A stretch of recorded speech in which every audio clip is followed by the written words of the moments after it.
जांभोटी चोरला गोवा रस्त्यावरील कुसमळी जवळील ब्रिज धोकादायक बनला असून या मार्गावरून अवजड वाहनांना बंदी घालावी या मागणीसाठी बेळगाव जिल्हाधिकारी मोहम्मद रोशन यांना निवेदन देण्यात आले। जांभोटी जवळील कुसमळी येथे मलप्रभा नदीच्या पात्रावर जुने ब्रिज आहे। हे ब्रिज कधी कोसळेल याची शाश्वती नाही। असे असताना देखील या ब्रिजवरून अनेक अवजड वाहने रहदारी करतायत। अशामुळे कधीही धोका निर्माण होऊ शकतो।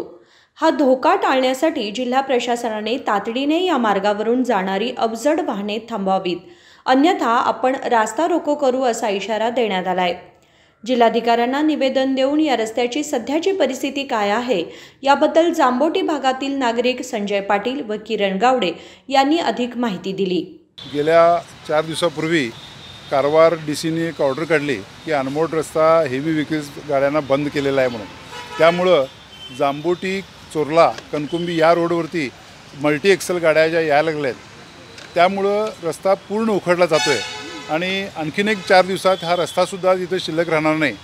गेल्या 2-3 वर्षापूर्वी डीसीने एक ऑर्डर काढली होती, कुसमळी ब्रिज हा धोकादायक आहे, त्याच्यावरून मल्टी एक्सेल गाड्या बंद करा, पण तरीही दिवस रात्र या रोडवरून गाड्या जातात, त्या बंद व्हाव्या म्हणून आज आम्ही डीसींना एक निवेदन दिलेलं आहे।